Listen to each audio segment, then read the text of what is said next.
जय माता दी। मेरे सभी प्यारे दोस्तों, मैं लक्ष्मी शर्मा बड़ों को चरण स्पर्श, छोटों को प्यार और बराबर वालों को दिल से नमस्कार करती हूँ।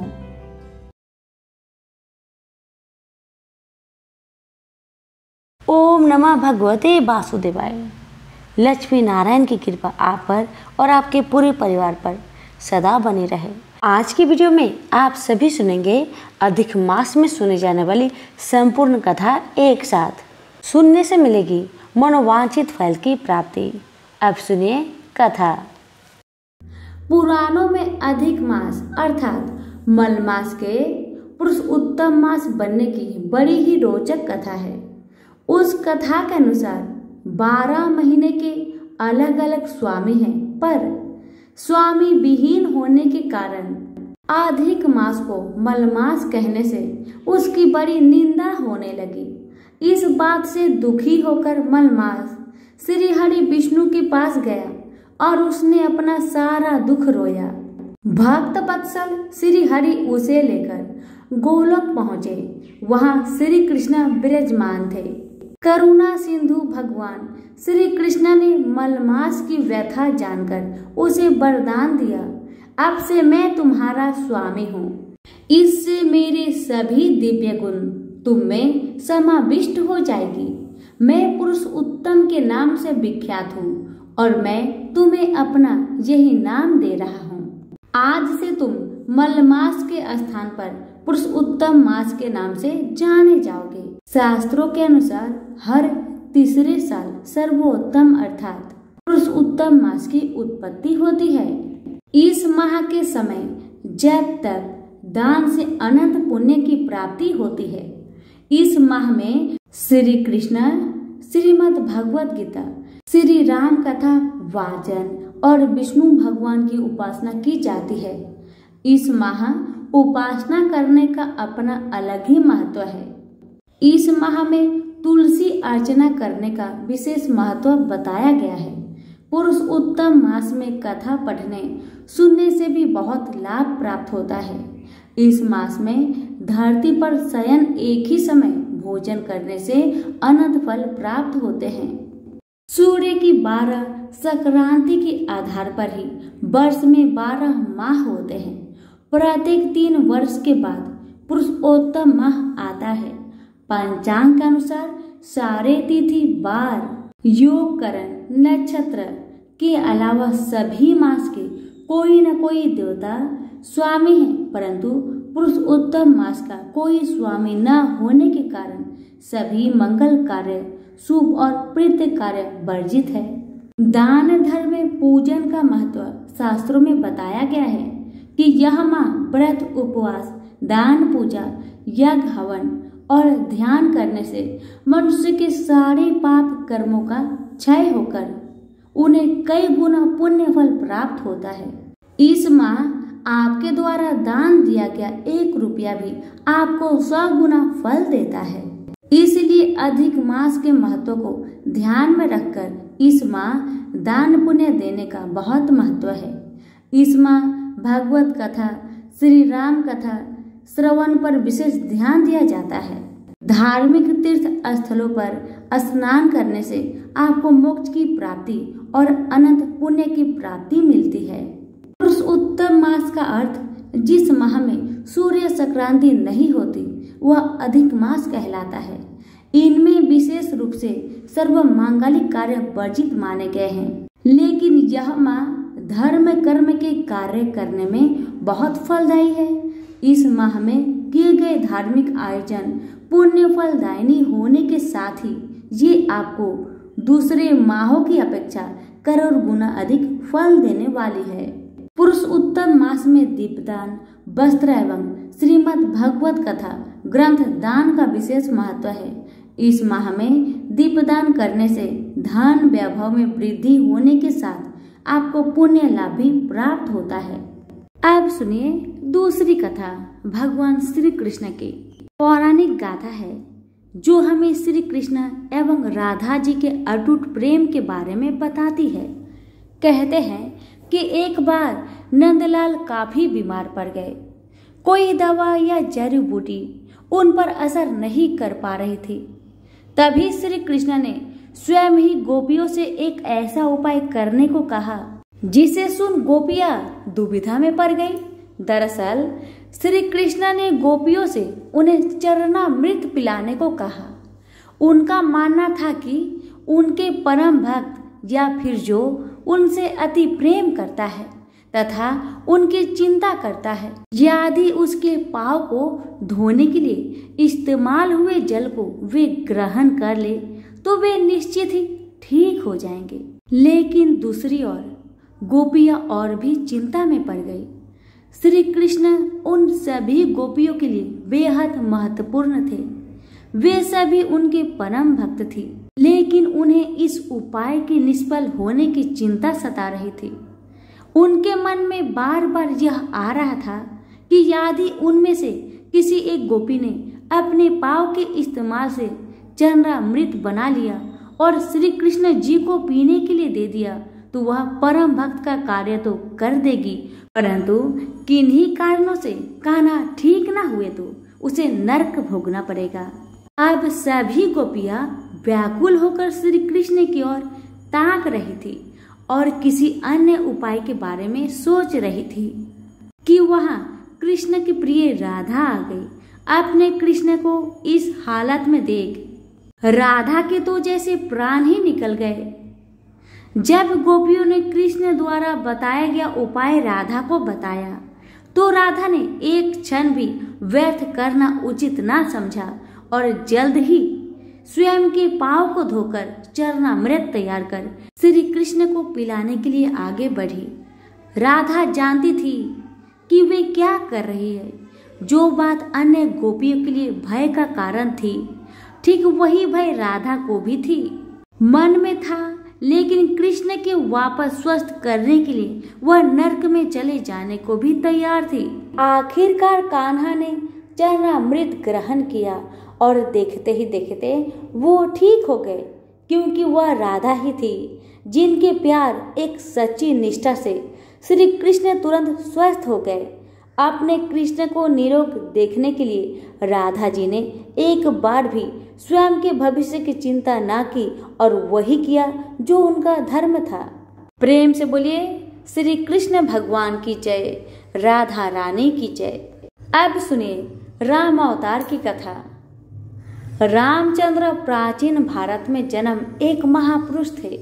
हिंदू धर्म में राम विष्णु के 10 अवतारों में से एक है। राम अयोध्या के राजा दशरथ और रानी कौशल्या के सबसे बड़े पुत्र थे। राम की पत्नी का नाम सीता था, जो लक्ष्मी का अवतार मानी जाती है, और इनके 3 भाई थे, लक्ष्मण, भरत और शत्रुघ्न। हनुमान भगवान राम के सबसे बड़े भक्त माने जाते हैं। राम ने राक्षस जाति के राजा रावण का वध किया। माना जाता है कि राम का जन्म प्राचीन भारत में हुआ था। उनके जन्म के समय का अनुमान सही से नहीं लगाया जा सकता, परंतु विशेषज्ञों का मानना है कि राम का जन्म तकरीबन आज से 9000 वर्ष पूर्व में हुआ था। धर्म के मार्ग पर चलने वाले राम ने अपने तीनों भाइयों के साथ गुरु वशिष्ठ से शिक्षा प्राप्त की। किशोर वय में विश्वामित्र उन्हें वन में राक्षसों द्वारा मचाए जा रहे उत्पात को समाप्त करने के लिए ले गए। राम के साथ उनके छोटे भाई लक्ष्मण भी इस कार्य में उनके साथ हो गए। राम ने उस समय तारका नामक राक्षसी को मारा तथा मरीच को पलायन के लिए मजबूर किया। इस दौरान ही विश्वामित्र उन्हें मिथिली लेकर गए। वहां के विदेह राजा जनक ने अपनी पुत्री के विवाह के लिए एक समारोह आयोजित किया था। भगवान शिव का एक धनुष था जिस पर प्रयंचा चढ़ा देने वाले सूर से सीता का विवाह किया जाना था। बहुत सारे राजा महाराजा उस समारोह में पधारे थे। बहुत से राजाओं के प्रयत्न के बाद भी जब धनुष पर प्रयंचा चढ़ाना तो दूर धनुष उठा तक नहीं सके। तब विश्वामित्र की आज्ञा पाकर राम ने धनुष उठाकर प्रयंचा चढ़ाने की कोशिश की, उनकी प्रयंचा चढ़ाने की कोशिश में वह महान धनुषी घोर ध्वनि करते हुए टूट गया। महर्षि परशुराम ने जब वह घोर ध्वनि सुनी तो वहां आए और अपने गुरु भगवान शिव का धनुष टूटने पर रोष व्यक्त करने लगे। तब राम ने बीच बचाव किया। इस प्रकार सीता का विवाह राम से हुआ और परशुराम सहित समस्त लोगों ने आशीर्वाद दिया। राजा दशरथ वानप्रस्थ की ओर अग्रसर हो रहे थे, अतः उन्होंने राज्यभार राम को सौंपने का सोचा। उस समय राम के अन्य 2 भाई भरत और शत्रुघ्न अपने ननिहाल केकई गए हुए थे।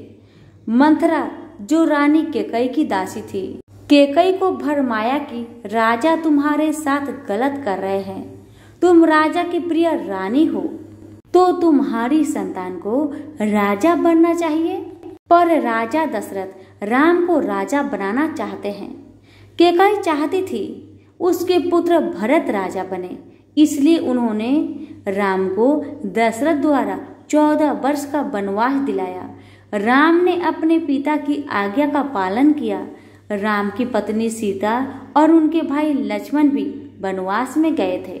वनवास के समय रावण ने सीता का हरण किया। राम अपने भाई लक्ष्मण के साथ सीता की खोज में दर दर भटक रहे थे। तब वह हनुमान और सुग्रीव नामक 2 वानरों से मिले। हनुमान राम के सबसे बड़े भक्त बने। सीता को बचाने के लिए राम ने हनुमान और वानर सेना की मदद से रावण से युद्ध किया और उसे परास्त किया। भगवान राम ने जब रावण को युद्ध में परास्त कर दिया, तब उसके छोटे भाई विभीषण को लंका का राजा बना दिया।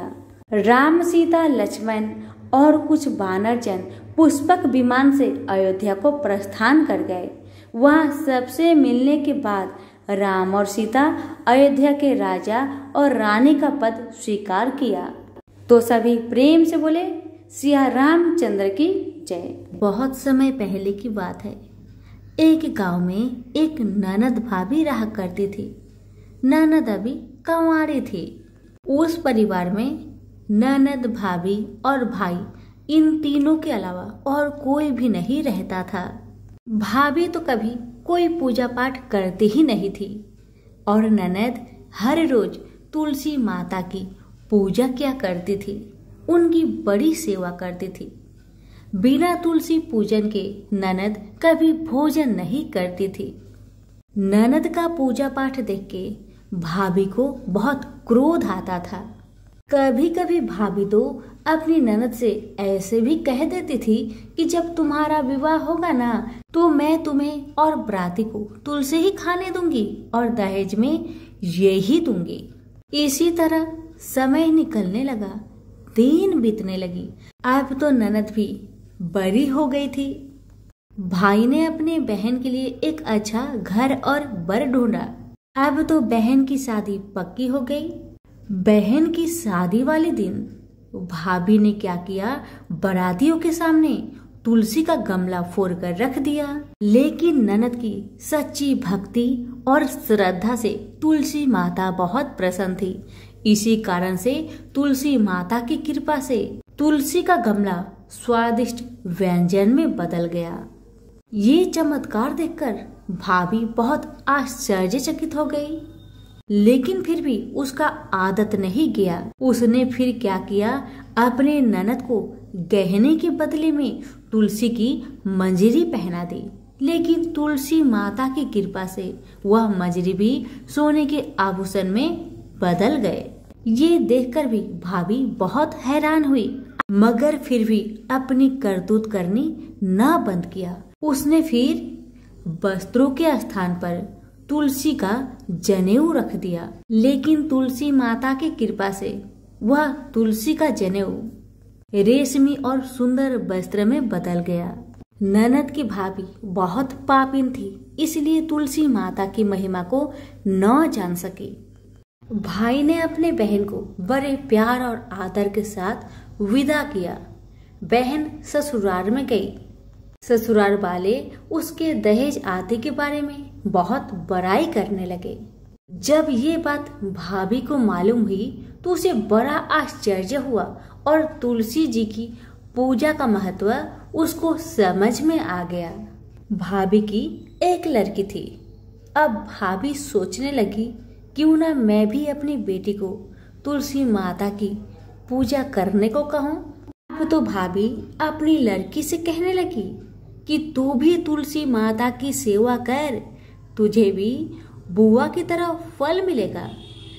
पर लड़की अपनी माँ के जैसी ही थी, उसे तुलसी की सेवा में मन नहीं लगता था।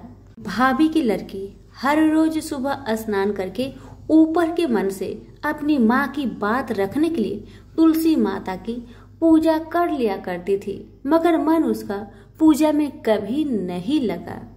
इसी तरह समय बीतते गया। इस बार भाभी ने खुद अच्छा घर और वर देखकर अपनी बेटी का विवाह तय किया। और जब विवाह का समय आया तो भाभी ने सोचा, जैसा व्यवहार मैंने अपनी ननद के साथ किया वैसा ही व्यवहार मैं अपनी बेटी के साथ करूंगी, क्योंकि मैंने जो ननद के साथ व्यवहार किया उसी व्यवहार के कारण ननद को इतनी इज्जत मिली थी। क्यों ना मैं भी अपनी लड़की के साथ वैसा ही व्यवहार करूं। अब जैसे ही बाराती वाले आए, भाभी ने तुलसी जी का गमला को फोड़कर बाराती के सामने रख दिया, परंतु इस बार मिट्टी मिट्टी ही रही, मंजरी व पत्ते भी अपने पूर्व रूप में ही रहे तथा जनेऊ भी जनेऊ ही रहा। सभी बाराती भाभी की बुराई करने लगे। ससुराल में भी लड़की की और उसकी माँ की बहुत बुराई हो रही थी। भाभी को अपनी ननद से बहुत जलन होता था। इस कारण भाभी अपनी ननद को बहुत कम ही घर पर बुलाया करती थी। पर भाई अपने बहन को बहुत मानता था। भाई ने एक दिन सोचा, बहन की शादी किए हुए बहुत साल हो गए, क्यों ना मैं अपने बहन से मिलकर आऊं, उसके ससुराल जाऊं। अब भाई ने अपनी इच्छा अपनी पत्नी को बताया। पत्नी से कहा, कुछ सौगात ले जाने के लिए कुछ दो। बहन का घर जाऊंगा, खाली हाथ कैसे जाऊं, कुछ हो तो मुझे दो। भाभी ने क्या किया, गुस्से से जुआर एक थैले में भरकर कहा, लो इसी को लो और अपनी बहन के घर ले जाओ। मेरे पास और कुछ नहीं है, यही है, इसी को ले जाओ। बेचारा पति दुखी मन से चल दिया वही जुआर भरे थैले को लेकर, और मन ही मन में सोचते जा रहा था, भला कोई भाई अपने बहन के ससुराल में जुआर ले जाता है। यही सोचते सोचते भाई बहन के ससुराल की तरफ जा रहा था। उसने सोचा, ये जुआर बहन के ससुराल ले जाऊंगा तो लोग क्या कहेंगे, क्यों ना मैं इसे गाय को खिला दूं। भाई जब बहन के नगर के समीप पहुंचा और उसने एक गौशाला में गाय के सामने जुआर का थैला उलट दिया। जुआर को उलटता देखकर तब गौपालक ने कहा, ए भाई तुम ये क्या कर रहे हो, सोना मोती गाय के आगे क्यों डाल रहे हो। भाई ने जब नीचे देखा तो सचमुच हीरे मोती सोना चांदी जगमगा रहे थे। भाई ने तुलसी माता के चमत्कार को जान लिया और जोर जोर से तुलसी माता की जयकारा लगाने लगा और सारी कहानी उस गौपालक को बताया। सोना चांदी हीरा मोती थैले में भरकर बहुत प्रसन्न मन से अपने बहन के घर गया। बहन भाई को देखकर बहुत प्रसन्न हुई और अपनी भाई की बहुत आवभगत की। भाई ने अपनी बहन के सास ससुर से आज्ञा लेकर अपनी बहन को घर लेकर आया और रास्ते में सारी कहानी बताते आ रहा था कि कैसे भाभी ने ज्वार भरकर थैले में दिए थे और तुलसी माता की कृपा से कैसे ये ज्वार हीरे मोती सोने चांदी में बदल गए। भाई को तुलसी माता का महिमा पता चल गया था। अब भाई और बहन घर आकर अपनी भाभी को सारी कहानी बताते हैं और तुलसी माता की महत्व को समझाते हैं और पूजन करने का फल उसे भी बताते हैं। अब तो भाई और भाभी और उसकी बेटी तीनों जन मिलकर हर दिन तुलसी माता का पूजन किया करते थे और तुलसी माता भी उनके पूजन से प्रसन्न होकर उनके घर में अन्न धन के भंडार भर दिए और भाभी की बेटी को भी अच्छा घर और वर मिला। तो सभी मिलकर बोलिए तुलसी मैया की जय। प्राचीन काल में एक ब्राह्मण रहता था। वह बहुत गरीब था और उसका कोई संतान भी नहीं था। उसकी पत्नी कभी भी साफ सुथरी नहीं रहती थी, हमेशा मलिनता के साथ ही रहती थी। वह स्नान न करती और न किसी देवी देवता का पूजन करती। इससे ब्राह्मण देवता बड़े दुखी थे। बेचारे बहुत कुछ कहते थे किंतु उसका परिणाम कुछ न निकलता। भगवान की कृपा से ब्राह्मण की स्त्री की एक कन्या रूपी रत्न पैदा हुआ। कन्या बड़ी होने पर प्रातः स्नान करके विष्णु भगवान का जाप व बृहस्पतिवार का व्रत करने लगी। अपने पूजन पाठ को समाप्त करके विद्यालय जाती तो अपने मुट्ठी में जौ भर के ले जाती और पाठशाला से लौटते वक्त जौ के दाने सोने के दाने में हो जाते। वह उसको बीनकर अपने घर को ले आती। एक दिन वह बालिका सूप में सोने की जौ को फटक कर साफ कर रही थी। उसके पिता ने देख लिया और कहा, हे बेटी, सोने की जौ के लिए सोने का सूप होना चाहिए। दूसरे बृहस्पतिवार था। इस कन्या ने व्रत रखा और बृहस्पति देव से प्रार्थना करके कहा, मैंने आपकी पूजा सच्चे मन से की है तो मेरे लिए सोने की सूप दे दीजिए। बृहस्पति देवता ने उसकी प्रार्थना स्वीकार कर ली।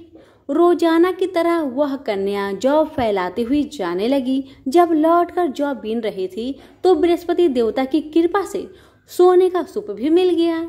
उसे वह घर ले आई और उसमें जौ साफ करने लगी, परंतु उसकी माँ का वही ढंग रहा।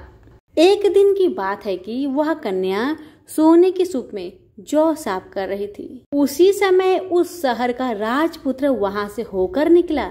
इस कन्या के रूप में और कार्य को देखकर वह मोहित हो गया। उसके मन में विचार आया कि मैं विवाह करूंगा तो इसी कन्या से ही करूंगा। यह सोचकर राजकुमार अपने महल में आकर भोजन जल त्याग करके उदास होकर लेट गया। राजा को जब इस बात का पता चला तो राजा अपने प्रधानमंत्री के साथ अपने बेटे के पास गए और बोले, हे बेटा, तुम्हें किस बात का कष्ट है? क्या तकलीफ है जो तुमने भोजन अन्न जल त्याग दिया है? क्या किसी ने तुम्हारा अपमान किया है या फिर कुछ और कारण हो तो मुझे बताओ। मैं वह कार्य को जरूर करूंगा जिससे तुम्हें खुशी मिले। अपने पिता की बातें सुन राजकुमार बताने लगे, मुझे आपकी कृपा से किसी बात का दुख नहीं है पिताजी, और ना ही मेरा किसी ने अपमान किया है, परंतु बात यह है कि मैं एक गरीब ब्राह्मण की कन्या से विवाह करना चाहता हूँ जो सोने के सूप में जौ साफ कर रही थी। यह सुनकर राजा आश्चर्य में पड़ गए और बोले, बेटा, इस तरह की कन्या का पता तुम मुझे बताओ, मैं उसके साथ तेरा विवाह अवश्य करवा दूंगा। राजकुमार ने उस लड़की के घर का पता बतलाया। तब मंत्री उस लड़की के घर गए और ब्राह्मण देवता को सभी कहानी बताया। ब्राह्मण देवता राजकुमार के साथ अपनी कन्या का विवाह करने के लिए तैयार हो गए तथा विधि विधान के अनुसार ब्राह्मण की कन्या का विवाह राजकुमार के साथ हो गया। कन्या के घर से जाते ही पहले की भांति उस ब्राह्मण देवता के घर में गरीबी का निवास हो गया। अब भोजन के लिए भी अन्न बड़ी मुश्किल से मिलता, न अन्न मिलता और न ही जल मिलता। एक दिन दुखी होकर ब्राह्मण देवता अपनी पुत्री के पास गए। बेटी ने पिता की दुखी अवस्था को देखकर अपनी माँ का हाल पूछा। तब ब्राह्मण ने सभी हाल कहा। कन्या ने अपने माता पिता का हाल जानकर बहुत सा धन देकर अपने पिता को आदर पूर्वक विदा किया। अपनी कन्या का धन पाकर ब्राह्मण का कुछ समय सुख पूर्वक व्यतीत हुआ, लेकिन कुछ दिन बाद फिर वही हाल हो गया। ब्राह्मण फिर अपनी कन्या के यहाँ गया और सारा हाल कहा। लड़की बोली, हे पिताजी, आप मेरी माँ को यहाँ लेकर आइए। मैं अपनी माँ को बृहस्पतिवार की व्रत विधि और कथा बता दूंगी, जिससे आपकी गरीबी दूर हो जाएगी। वह ब्राह्मण देवता अपनी स्त्री को भी साथ लेकर पहुंचे तो अपनी माँ को बिटिया समझाने लगी, हे माँ, तुम प्रातः काल उठकर स्नान आदि करके केले का वृक्ष का सिंचन करो, विष्णु भगवान का पूजन करो और उनकी कथा सुनो, और जेठ का महीना है, जल का दान जरूर करो, तुम्हारी सारी दरिद्रता दूर हो जाएगी। परंतु उसकी माँ ने एक भी बात नहीं मानी और प्रातःकाल उठकर अपनी पुत्री के बच्चों की जूठन को खा लिया। इससे उसकी पुत्री को बहुत गुस्सा आया। गुस्से के मारे पुत्री ने अपनी माता को एक कोठरी में बंद कर दिया। प्रातःकाल उसने अपनी माँ को स्नान आदि करके केले वृक्ष की सिंचन करवाया, पूजन करवाया और कथा करवाया। साथ में अपनी माँ के हाथों से जलदान करवाई तो उसकी माँ को थोड़ी सी बुद्धि हो गई और फिर प्रत्येक बृहस्पतिवार को उसकी माँ व्रत रखने लगी। इस व्रत के प्रभाव से उसके माँ बाप बहुत ही धनवान और पुत्रवान हो गए और बृहस्पति देव जी की प्रभाव से इस लोक के सुखों को भोगकर स्वर्ग को प्राप्त हुए। तो सभी बोले विष्णु भगवान की जय, बृहस्पति देव की जय। प्राचीन समय की बात है। एक नगर में एक बड़ा व्यापारी रहता था। वह जहाजों में माल लादकर दूसरे देशों में भेजा करता था, परंतु उसकी पत्नी अत्यंत कंजूस थी। वह किसी को एक दमड़ी भी नहीं देनी चाहती थी। एक बार सेठ जब दूसरे देश व्यापार करने गया तो पीछे से बृहस्पति देव ने साधु का वेश में उसकी पत्नी से भिक्षा मांगी। व्यापारी की पत्नी बृहस्पति देव से बोली, हे साधु महाराज, मैं इस दान और पुण्य से तंग आ गई हूँ। आप कोई ऐसा उपाय बताए जिससे मेरा सारा धन नष्ट हो जाए और मैं आराम से रह सकूं। मैं यह धन लुटता हुआ नहीं देख सकती। बृहस्पति देव ने कहा, हे देवी, तुम बड़ी विचित्र हो। संतान और धन से कोई दुखी होता है? अगर अधिक धन है तो इसे शुभ कार्यों में लगाओ, कुंवारी कन्याओं का विवाह कराओ, विद्यालय और बाग बगीचों का निर्माण कराओ। ऐसे पुण्य कार्य करने से तुम्हारा लोक परलोक सार्थक हो सकता है। परंतु साधु की इन बातों से व्यापारी की पत्नी को खुशी नहीं हुई। उसने कहा, मुझे ऐसी धन की आवश्यकता नहीं है जिसे मैं दान में दूं। तब बृहस्पति देव बोले, यदि तुम्हारी ऐसी इच्छा है तो तुम एक उपाय करना। 7 बृहस्पतिवार घर को गोबर से लिपना, अपने केशों को पीली मिट्टी से धोना, केशों को धोते समय स्नान करना, व्यापारी से हजामत बनाने को कहना, भोजन में मांस मदिरा खाना, कपड़े अपने घर धोना। ऐसा करने से तुम्हारा सारा धन नष्ट हो जाएगा। इतना कहकर बृहस्पति देव अंतर्ध्यान हो गए। व्यापारी की पत्नी ने बृहस्पति देव के कहे अनुसार 7 बृहस्पतिवार वैसा ही करने का निश्चय किया। केवल 3 बृहस्पतिवार बीते थे कि उसके समस्त धन संपत्ति नष्ट हो गई और वह परलोक सिधार गई। जब व्यापारी वापस आया तो उसने देखा कि उसका सब कुछ नष्ट हो चुका है। उस व्यापारी ने अपनी पुत्री को सत्वाना दी और दूसरे नगर जाकर बस गया। वहाँ वह जंगल से लकड़ी काटकर लाता और शहर में बेचता। इस तरह वह अपना जीवन व्यतीत करने लगा। एक दिन उसकी पुत्री ने दही खाने की इच्छा प्रकट की, लेकिन व्यापारी के पास दही खरीदने के पैसे नहीं थे। वह अपनी पुत्री को अवशासन देकर जंगल में लकड़ी काटने चला गया। वहाँ एक वृक्ष के नीचे बैठ अपनी पूर्व दशा पर विचार कर रोने लगा। उस दिन बृहस्पतिवार था। तभी वहाँ बृहस्पति देव साधु के रूप में सेठ के पास आए और बोले, हे मनुष्य, तू इस जंगल में किस चिंता से बैठा है? तब व्यापारी बोला, हे महाराज, आप सब कुछ जानते हैं। इतना कहकर व्यापारी अपनी कहानी सुनाकर रो पड़ा। बृहस्पति देव बोले, देखो बेटा, तुम्हारी पत्नी ने बृहस्पति देव का अपमान किया था, इसी कारण तुम्हारा यह हाल हुआ है।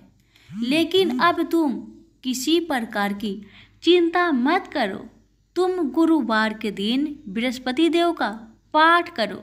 2 पैसे के चने और गुड़ को लेकर जल के लोटे में शक्कर डालकर वह अमृत और प्रसाद अपने परिवार के सदस्यों और कथा सुनने वालों में बांट दो।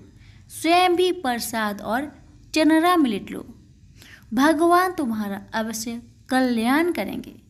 साधु की बात सुनकर व्यापारी बोला, महाराज, मुझे तो इतना भी नहीं बचता कि मैं अपनी पुत्री को दही लाकर दे सकूं। इस पर साधु जी बोले, तुम लकड़ियां शहर में बेचने जाना। तुम्हें लकड़ियों के दाम पहले से चौगुने मिलेंगे, जिससे तुम्हारे सारे कार्य सिद्ध हो जाएंगे। उसने लकड़ियां काटी और शहर में बेचने के लिए चल पड़ा। उसकी लकड़ियां अच्छे दाम में बिक गई, जिससे उसने अपनी पुत्री के लिए दही लिया और गुरुवार की कथा हेतु चना गुड़ लेकर कथा की और प्रसाद बांटकर स्वयं भी खाया। उसी दिन परंतु अगले बृहस्पतिवार को वह कथा करना भूल गया। अगले दिन वहां के राजा ने एक बड़े यज्ञ का आयोजन कर पूरे नगर के लोगों के लिए भोज का आयोजन किया। राजा की आज्ञा अनुसार पूरा नगर राजा के महल में भोज करने गया, लेकिन व्यापारी व उसकी पुत्री तनिक विलंब से पहुंचे। अतः उन दोनों को राजा ने महल में ले जाकर भोजन करवाया। जब वे दोनों लौटकर आए तब रानी ने देखा कि उसका खूंटी पर टंगा हार गायब है। रानी को व्यापारी और उसकी पुत्री पर संदेह हुआ कि उसका हार उन दोनों ने ही चुराया है। राजा के आज्ञा से उन दोनों को कारावास की कोठरी में कैद कर दिया गया। कैद में पड़कर दोनों अत्यंत दुखी हुए। वहां उन्होंने बृहस्पति देवता का स्मरण किया। बृहस्पति देव ने प्रकट होकर व्यापारी को उसकी भूल का आभास कराया और उन्हें सलाह दी कि गुरुवार के दिन कैद खाने के दरवाजे पर तुम्हें 2 पैसे मिलेंगे। उनसे तुम चने और मुनक्का मंगवाकर विधि पूर्वक बृहस्पति देवता का पूजन करना। तुम्हारे सब दुख दूर हो जाएंगे। बृहस्पतिवार को कैद खाने के द्वार पर उन्हें 2 पैसे मिले। बाहर सड़क पर एक स्त्री जा रही थी। व्यापारी ने उसे बुलाकर गुड़ और चने लाने को कहा। इस पर वह स्त्री बोली, मैं अपने बहू के लिए गहने लेने जा रही हूँ, मेरे पास समय नहीं है। इतना कहकर वह चली गई। थोड़ी देर बाद वहां से एक और स्त्री निकली। व्यापारी ने उसे बुलाकर कहा कि हे बहन, मुझे बृहस्पतिवार की कथा करनी है, तुम मुझे 2 पैसे का गुड़ चना ला दो। बृहस्पति देव का नाम सुनकर वह स्त्री बोली, भाई, मैं तुम्हें अभी गुड़ चना लाकर देती हूँ। मेरा इकलौता पुत्र मर गया है, मैं उसके लिए कफन लेने जा रही थी, लेकिन मैं पहले तुम्हारा काम करूँगी, उसके बाद अपने पुत्र के लिए कफन लाऊंगी। वह स्त्री बाजार से व्यापारी के लिए गुड़ चना ले आई और स्वयं भी बृहस्पति देव की कथा सुनी। कथा के समाप्त होने पर वह स्त्री कफन लेकर घर गई। घर पर लोग उसके पुत्र की लाश को राम नाम सत्य है कहते हुए शमशान ले जाने की तैयारी कर रहे थे। स्त्री बोली, मुझे अपने लड़के का मुख देख लेने दो। अपने पुत्र का मुख देखकर उस स्त्री ने उसके मुख में प्रसाद और चनामृत डाला। प्रसाद और चनामृत के प्रभाव से वह पुनः जीवित हो गया। उसी रात बृहस्पति देव राजा के सपने में आए और बोले, हे राजन, तूने जिस व्यापारी और उसके पुत्री को जेल में कैद कर रखा है वह बिल्कुल निर्दोष है। तुम्हारी रानी का हार वही खूंटी पर टांगा है। दिन निकलता तो राजा रानी ने हार खूंटी पर लटका हुआ पाया। राजा ने उस व्यापारी और उसकी पुत्री को रिहा कर दिया और उन्हें आधा राज्य देकर उसकी पुत्री का विवाह उच्च कुल में कराकर दहेज में हीरे जवाहरात दिए।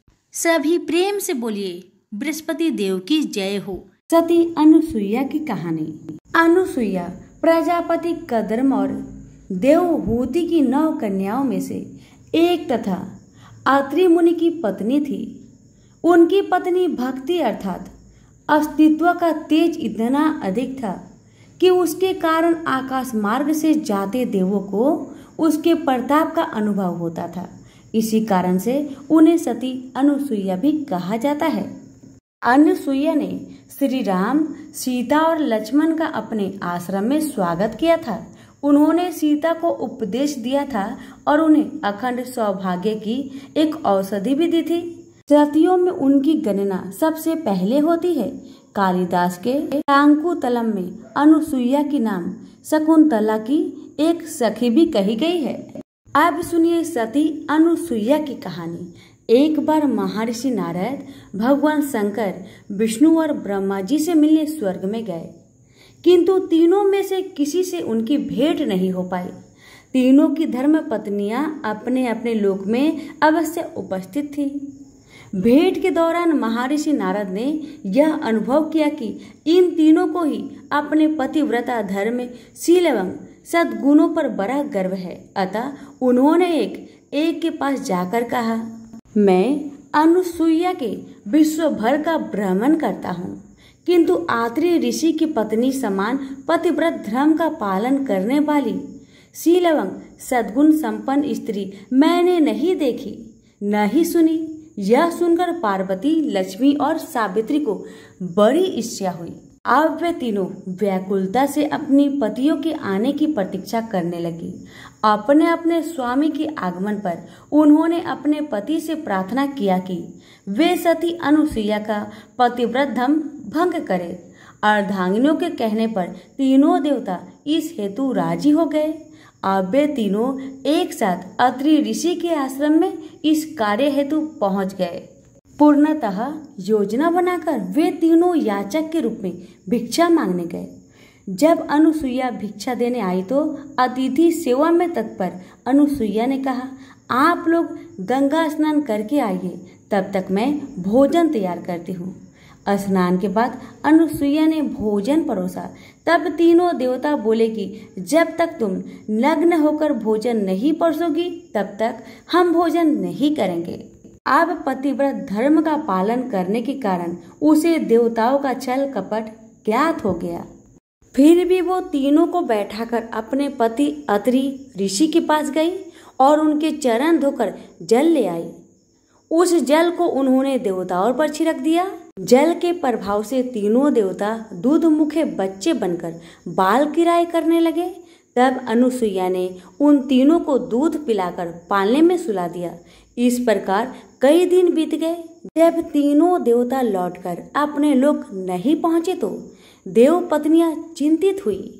फिर एक दिन नारद जी से ही उन्हें ज्ञात हुआ कि वे अत्रि ऋषि के आश्रम के आसपास देखे गए हैं। अब तीनों पत्नियां अपने पति के विषय में सती अनुसुईया से पूछने लगी। तब अनुसुईया ने पालने की ओर संकेत किया और कहा, पहचान लो। तीनों ही किसी भी प्रकार अपने पति को नहीं पहचान पाई तो हाथ जोड़कर अनुसुईया से प्रार्थना करने लगी, हे देवी, हमें अपने अपने पति अलग अलग प्रदान कीजिए। देवी अनुसुईया बोली, इन्होंने मेरा दूध पिया है, अतः ये मेरे बच्चे हुए। आप इन्हें किसी न किसी रूप में मेरे पास ही रहना होगा। इस पर तीनों देवताओं के संयुक्त प्रयास से एक देवी तेज प्रकट हुआ, जिसके 3 सिर और 6 भुजाएं थी। इसी अलौकिक अवतार का नाम दत्तात्रेय रखा गया। अनुसुईया ने पुनः पति के चरण धोए और जल को देवताओं पर छिड़का। जल के छिड़कते ही देवताएं अपने अपने रूप में आ गए। वो प्रेम से बोले, सती अनुसुईया की जय। अब सुनिए माँ महाकाली की कथा। तो प्रेम से बोलिए, महाकाली की जय। काली कालिका या महाकाली हिंदू धर्म की एक प्रमुख देवी है। वे मृत्यु, काल और परिवर्तन की देवी है। यह सुंदरी रूप वाली आदि शक्ति दुर्गा माता काला विकराल और भयप्रद रूप है, जिसकी उत्पत्ति असुरों के संहार के लिए हुई थी। उनको विशेषतः बंगाल, ओडिशा और असम में पूजा जाता है। हिंदू धर्म में माँ काली का प्रमुख स्थान है। काली का अर्थ है समय और काल। ऐसा माना जाता है कि इनकी उत्पत्ति समय और काल पापियों के नाश के लिए हुई थी। समय और काल से कोई भी नहीं बच सकता, यह सभी को निकल जाता है। माता पार्वती ने यह भयानक रूप पापियों के विनाश के लिए धारण किया था। माँ काली पापियों के लिए विनाश है और अपने भक्तों के लिए प्रेम से भरी हुई है। जो भी प्राणी सच्चे मन से माँ की भक्ति करता है, माँ उसे मनोवांछित फल प्रदान करती है। माँ काली की कथा एक समय दारुक नाम के पापी असुर ने ब्रह्मा जी की तपस्या करके उन्हें प्रसन्न कर लिया। ब्रह्मा जी से पाए वरदान के कारण दारू अत्यंत बलशाली हो गया। वह देवताओं और ब्राह्मणों को परेशान करने लगा। वह उन पर अत्याचार करने लगा। धार्मिक अनुष्ठान यज्ञ बंद करवा दिए और स्वर्ग लोक को चला गया। सभी देवता विचलित होकर ब्रह्मा जी और विष्णु जी के पास सहायता मांगने के लिए चले गए। ब्रह्मा जी ने बताया कि दारू का नाश सिर्फ स्त्री के हाथ से हो सकता है। सभी बड़े देवता भी उससे युद्ध में हार चुके थे। अंत में यह निश्चय किया गया कि दारू का वध भगवान शिव की पत्नी माता पार्वती करेगी। भगवान शिव ने अपनी तीसरा नेत्र खोलकर भयानक और प्रचंड महाकाली को जन्म दिया। उनका शरीर काले रंग का था और महाकाली के माथे पर तीसरा नेत्र और चंद्र रेखा थी। उनके हाथों में त्रिशूल और कई प्रकार के अस्त्र शस्त्र थे। महाकाली के प्रचंड रूप को देखकर सभी देवता थर थर कांपने लगे और वहां से भागने लगे। युद्ध में दारुक महाकाली से पराजित हुआ और इस तरह उस दुष्ट का अंत हुआ। महाकाली के भयानक रूप से चारों तरफ अग्नि की भयानक लपटें उत्पन्न हो गई। महाकाली की क्रोध को सिर्फ भगवान शिव ही रोक सकते थे, इसलिए उन्होंने एक बालक का अवतार लिया। भगवान शिव शमशान पहुंचे और वहां बालक के रूप में लेटकर रोने लगे। छोटे बालक को देखकर महाकाली का क्रोध शांत हो गया। उनके हृदय में ममता भावना जागृत हो गई। उन्होंने शिव रूपी उस छोटे बालक को उठा लिया और अपने स्तनों से दूध पिलाने लगे। इस प्रकार से शिव जी ने उनके क्रोध को पी लिया। इस प्रकार महाकाली का भयानक और प्रचंड क्रोध शांत हुआ। उसके बाद महाकाली मूर्छित हो गई। उन्हें होश में लाने के लिए भगवान शिव ने तांडव नृत्य किया। होश में आने पर वह पुनः माता पार्वती के रूप में आ चुकी थी। माता पार्वती भगवान शिव का नृत्य देखकर नृत्य करने लगी, जिसके कारण उन्हें योगिनी के नाम से भी पुकारा जाता है। इसके अलावा महाकाली ने महिषासुर, चंडमुंड, रक्तपीज, शुभ निशुभ जैसे राक्षसों का वध किया। 10 महाविद्याओं में से महाकाली प्रथम महाविद्या है। तो सभी प्रेम से बोले, महाकाली की जय हो। गंगा माता की व्रत कथा। भारत में नदियों को हमेशा माँ का दर्जा दिया गया है। सभी नदियों में गंगा की खास महिमा है। कहा जाता है कि गंगा स्नान मात्र से सारे पाप धुल जाते हैं। गंगा नदी अपने विशेष जल और इसके विशेष गुण के कारण मूल्यवान मानी जाती है। इसका जल अपनी शुद्धता और पवित्रता को लंबे समय तक बनाए रखता है। माना जाता है कि गंगा का जन्म भगवान विष्णु के पैरों से हुआ था। साथ ही यह शिव जी की जटाओं में निवास करती है। गंगा स्नान, पूजन और दर्शन करने से पापों का नाश होता है, व्याधियों से मुक्ति मिलती है। जो तीर्थ गंगा किनारे बसे हुए हैं वे अन्य की तुलना में ज्यादा पवित्र माने जाते हैं। अब आइए प्रेम से रसपान करें माता गंगा की कथा को। ऋषि विश्वामित्र ने इस प्रकार कथा सुनाना आरंभ किया। पर्वतराज हिमालय की अत्यंत रूपवती, लावण्यमयी एवं सर्वगुण संपन्न 2 कन्याएं थी। सुमेरु पर्वत की पुत्री मैना इन कन्याओं की माता थी।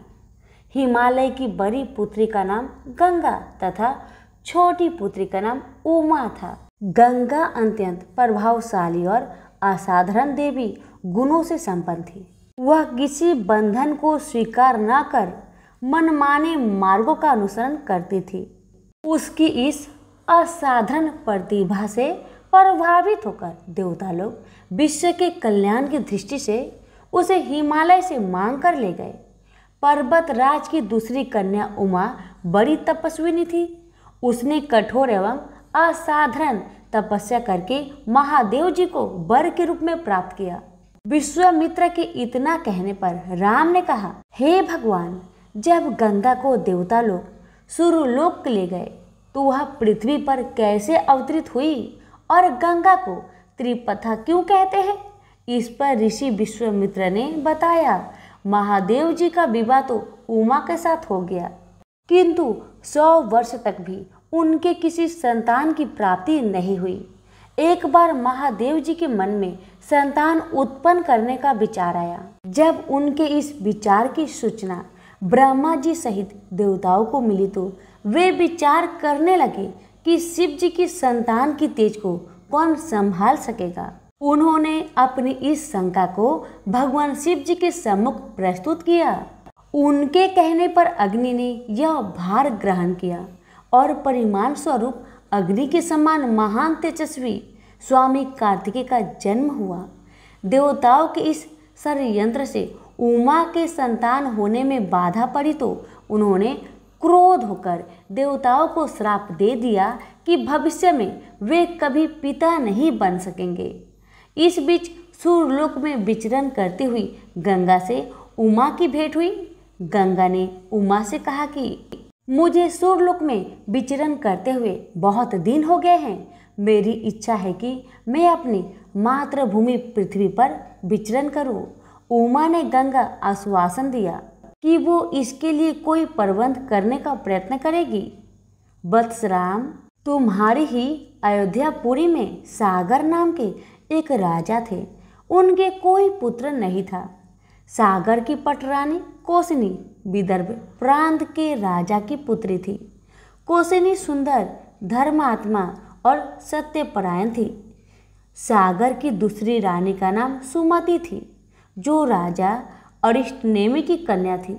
दोनों रानियों को लेकर महाराज सागर हिमालय के भृगुप्रस्वन नामक प्रांत में जाकर पुत्र प्राप्ति के लिए तपस्या करने लगे। उनकी तपस्या से प्रसन्न होकर महर्षि भृगु ने उन्हें वर दिया कि तुम्हें बहुत से पुत्रों की प्राप्ति होगी। दोनों रानियों में से एक का केवल एक ही पुत्र होगा, जो कि वंश को आगे बढ़ाएगा। दूसरी के 60,000 पुत्र होंगे। कौन सी रानी कितने पुत्र चाहती है, इसका निर्णय वे स्वयं आपस में मिलकर कर ले। केसनी ने वंश को बढ़ाने वाले एक पुत्र की कामना की और गरुड़ की बहन सुमति ने 60,000 बलवान पुत्रों की। उचित समय पर रानी कोसनी ने असमंजस नामक पुत्र को जन्म दिया। रानी सुमति के गर्भ से एक तुम्बा निकला, जिससे फोड़ने पर छोटे छोटे 60,000 पुत्र निकले। उन सब का पालन पोषण घी के घरों में रखकर किया गया। काल चक्र बीतता गया और सभी राजकुमार युवा हो गए। सागर का ज्येष्ठ पुत्र असमंजस बड़ा दुराचारी था। उसे नगर के बालकों को सरयू नदी में फेंककर उन्हें डूबते हुए देखने में बड़ा आनंद आता था। इस दुराचारी पुत्र से दुखी होकर सागर ने उसे अपने राज्य से निर्वासित कर दिया। असमंजस के अंशुमान नाम का एक पुत्र था। अंशुमान अत्यंत सदाचारी और पराक्रमी था। एक दिन राजा सागर के मन में अश्वमेध यज्ञ करवाने का विचार आया। शीघ्र ही उन्होंने अपने इस विचार को कार्य रूप में परिणत कर लिया। राम ने ऋषि विश्वामित्र से कहा, गुरुदेव, मेरी रुचि अपने पूर्वज सागर की यज्ञ गाथा को विस्तार पूर्वक सुनने में है, अतः कृपा करके इस वृत्तांत को पूरा सुनाइए। राम के इस तरह कहने पर ऋषि विश्वामित्र परेशान होकर कहने लगे, राजा सागर ने हिमालय एवं विंध्याचल के बीच की हरी भरी भूमि पर एक विशाल यज्ञ मंडप का निर्माण करवाया। फिर अश्वमेध यज्ञ के लिए श्यामकर ने घोड़ा छोड़ दिया। फिर उसकी रक्षा के लिए पराक्रमी अंशुमान को सेना के साथ उसके पीछे भेज दिया। यज्ञ की संभावित सफलता के परिमाण की आकांक्षा से भयभीत होकर इंद्र ने एक राक्षस का रूप धारण करके उसके उस घोड़े को चुरा लिया। घोड़े की चोरी की सूचना पाकर सागर ने अपने 60,000 पुत्रों को आदेश दिया कि घोड़ा चुराने वाले को पकड़कर या मारकर घोड़ा वापस लाओ। पूरी पृथ्वी में खोजने पर भी जब घोड़ा नहीं मिला तो इस आशंका से कि किसी ने घोड़े को तय खाने में न छुपा रखा हो, सागर के पुत्रों ने संपूर्ण पृथ्वी को खोदना आरंभ कर दिया।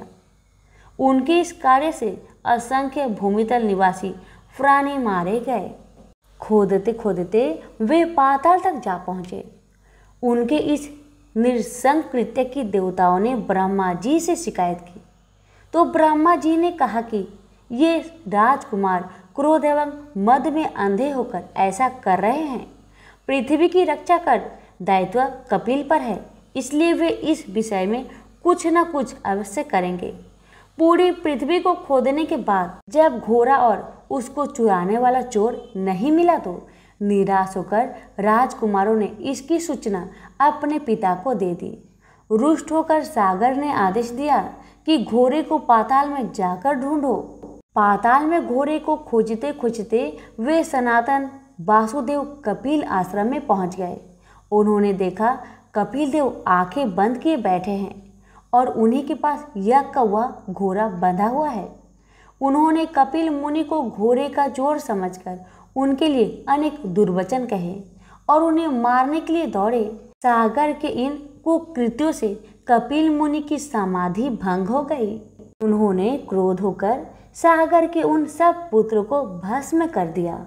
जब महाराज सागर को बहुत दिनों तक अपने पुत्र की सूचना नहीं मिली तो उन्होंने अपने तेजस्वी पौत्र अंशुमान को अपने पुत्रों के साथ घोड़े का पता लगाने के लिए आदेश दिया। वीर अंशुमान शस्त्र शास्त्रों से सुसज्जित होकर उसी मार्ग से पाताल की ओर चल पड़ा जिसे उसके चाचाओं ने बनाया था। मार्ग में जो भी पूजनीय ऋषि मुनि मिले उनका यथोचित सम्मान करके अपने लक्ष्य के विषय में पूछता हुआ उस स्थान तक पहुंच गया जहां पर उसके चाचाओं के भस्मीभूत शरीर की राख पड़ी थी और पास ही यज्ञ का घोड़ा चर रहा था।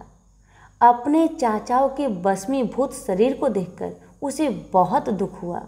उसने उनका तर्पण करने के लिए जलाशय की खोज की किंतु उसे कहीं जलाशय नहीं दिखाई पड़ा। तभी उनकी दृष्टि अपने चाचाओं के मामा गरुड़ पर पड़ी। उन्हें सादर प्रणाम करके अंशुमान ने पूछा कि बाबा जी, मैं इनका तर्पण करना चाहता हूँ। पास में यदि कोई सरोवर हो तो कृपा करके उसका पता बताइए। यदि आप इनकी मृत्यु के विषय में कुछ जानते हैं तो वह भी मुझे बतलाने की कृपा करें। गरुड़ जी ने बताया कि किस प्रकार उसके चाचाओं ने कपिल मुनि के साथ उद्दंड व्यवहार किया था, जिसके कारण कपिल मुनि ने उन सबको भस्म कर दिया। इसके पश्चात गरुड़ जी ने अंशुमान से कहा कि ये सब अलौकिक शक्ति वाले दिव्य पुरुष के द्वारा भस्म किए गए हैं, अतः लौकिक जल से तर्पण करने से इनका उद्धार नहीं होगा। केवल हिमालय की ज्येष्ठ पुत्री गंगा के जल से ही तर्पण करने पर इनका उद्धार संभव है। अब तुम घोड़े को लेकर वापस चले जाओ जिससे कि तुम्हारे पितामह का यज्ञ पूर्ण हो सके। गरुड़ जी की आज्ञा अनुसार अंशुमान वापस अयोध्या पहुंच गए और अपने पितामह को सारा वृत्तांत सुनाया। महाराज सागर ने दुखी मन से यज्ञ पूरा किया। वे अपने पुत्रों के उद्धार करने के लिए गंगा को पृथ्वी पर लाना चाहते थे, पर ऐसा करने के लिए उन्हें कोई युक्ति नहीं सूझी। थोड़ा रुककर ऋषि विश्वामित्र ने कहा, महाराज सागर के देहांत के पश्चात अंशुमान बड़ी न्यायप्रियता के साथ शासन करने लगे। अंशुमान के परम प्रतापी पुत्र दिलीप हुए। दिलीप के वयस्क हो जाने पर अंशुमान दिलीप को राज्य का भार सौंपकर हिमालय की कंदराओं में जाकर गंगा को प्रसन्न करने के लिए तपस्या करने लगे, किंतु उन्हें सफलता प्राप्त नहीं हो पाई और उनका स्वर्गवास हो गया। इधर जब राजा दिलीप का धर्मनिष्ठ पुत्र भगीरथ बड़ा हुआ तो उसे राज्य का भार सौंपकर दिलीप ही गंगा को पृथ्वी पर लाने के लिए तपस्या करने चले गए, पर उन्हें भी मनोवांछित फल नहीं मिला। भगीरथ बड़े प्रजावत्सल नरेश थे, किंतु उनकी कोई संतान नहीं हुई। इस पर वे अपने राज्य का भार मंत्रियों को सौंपकर स्वयं गंगा अवतरण के लिए गोकर्ण नामक तीर्थ में जाकर कठोर तपस्या करने लगे। उनकी अभूतपूर्व तपस्या से प्रसन्न होकर ब्रह्मा जी ने उन्हें वर मांगने के लिए कहा। भगीरथ ने ब्रह्मा जी से कहा कि हे प्रभु, यदि आप मुझ पर प्रसन्न हैं तो मुझे यह वर दीजिए कि सागर के पुत्र को मेरे प्रयत्नों से गंगा का जल प्राप्त हो जाए, जिससे उनका उद्धार हो सके। इसके अतिरिक्त मुझे संतान प्राप्ति का भी वर दीजिए, ताकि इक्ष्वाकु वंश नष्ट ना हो सके। ब्रह्मा जी ने कहा, संतान का तेरा मनोरथ शीघ्र ही पूर्ण होगा, किंतु तुम्हारे मांगे गए प्रथम वरदान को देने में कठिनाई यह है कि जब गंगा जी का वेग के साथ पृथ्वी पर अवतरित होगी तो उनके वेग को पृथ्वी संभाल नहीं सकेगी। गंगा जी के वेग को संभालने की क्षमता महादेव जी के अवतरित किसी में भी नहीं है, इसलिए तुम्हें महादेव जी को प्रसन्न करना होगा। इतना कहकर ब्रह्मा जी अपने लोक को चले गए। भगीरथ ने साहस नहीं छोड़ा। वे 1 वर्ष तक पैर के अंगूठे के सहारे खड़े होकर महादेव जी की तपस्या करते रहे। केवल वायु के अतिरिक्त उन्होंने किसी अन्य वस्तु का भक्षण नहीं किया। अंत में इस महान भक्ति से प्रसन्न होकर महादेव जी ने भगीरथ को दर्शन देकर कहा कि हे भक्त, तेरी मनोकामना पूरी करने के लिए गंगा जी को अपने मस्तक पर धारण करेंगे। इसकी सूचना पाकर विवश होकर गंगा जी को सूर्यलोक का परित्याग करना पड़ा। उस समय वे सूर्यलोक से कहीं जाना नहीं चाहती थी, इसलिए वे यह विचार करके कि मैं अपने प्रचंड वेग से शिव जी को बहाकर पाताल लोक ले जाऊंगी। वे भयानक वेग से शिव जी के सिर पर अवतरित हुई।